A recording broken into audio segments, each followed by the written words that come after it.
Et vous, qui dites-vous que je suis? C'est la question que Jésus pose à ses disciples dans Matthieu 16, 15, mais c'est aussi la question qui nous a été posée aujourd'hui à l'Église, dans un enseignement édifiant, riche, mais surtout interpellateur. Nous voyons bien que cette question est bien plus qu'une simple curiosité. En réalité, c'est une question clé et centrale. Poursuivons dans sa série d'enseignements autour des questions qu'a posées Jésus-Christ. Aujourd'hui, le révérend Dr Jean Bosco Kindomba, mon pasteur, s'est apaisanti sur cette question. Pourquoi? Parce que c'est la question principale. De là découle notre foi, découle l'essence même de notre croyance en Christ. D'abord, le Christ commence par poser la question aux disciples pour demander: que disent les gens de moi? Que disent-ils que je suis? Et les disciples ont répondu clairement. Certains disent que vous êtes Jean-Baptiste, d'autres disent que vous êtes Élie, d'autres encore disent que vous êtes simplement un prophète. Ensuite, le Christ se retourne vers les disciples pour leur dire: et vous, qui dites-vous que je suis? Ah, c'est là que ça devient intéressant.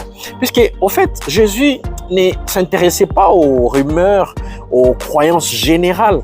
Tout ce qui l'intéressait, c'était la réponse personnelle. Et c'est de ça qu'il s'agit. Puisque notre foi en Christ est d'abord personnelle. Vous avez certainement entendu parler du Christ par un pasteur, par un ami, dans le cas d'une évangélisation dans votre église. Mais ce n'est pas cela le plus important. Pour Dieu, le plus important, c'est la révélation que tu as personnellement de lui. Et voilà que Pierre répond: Christ, le Fils du Dieu vivant.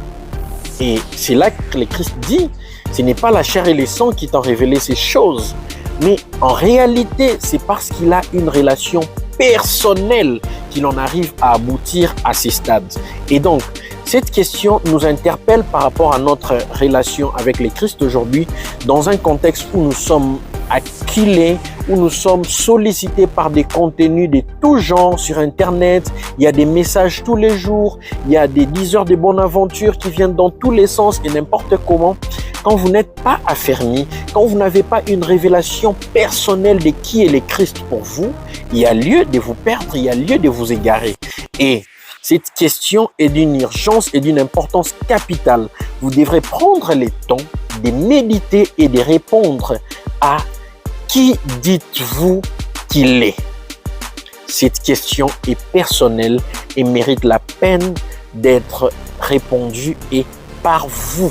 C'est le degré de la révélation que vous avez de Christ qui vous permettra de tenir face aux vents et marées, face aux mauvaises doctrines, face aux pressions de la vie. Quand vous savez, puisque c'était le cas de Pierre, quand vous réalisez, vous avez une révélation personnelle avec le Christ, vous ne pourrez pas trahir, vous ne pourrez plus trahir cette conviction, puisque c'est la vie, puisque c'est de là que tient toute chose. C'est les centres, les cœurs même de la foi chrétienne. Je vous exhorte à suivre cet enseignement qui nous a grandement bénis, qui nous a réellement interpellés sur notre relation avec le Christ. Soyez bénis, que Dieu vous bénisse abondamment, abondamment.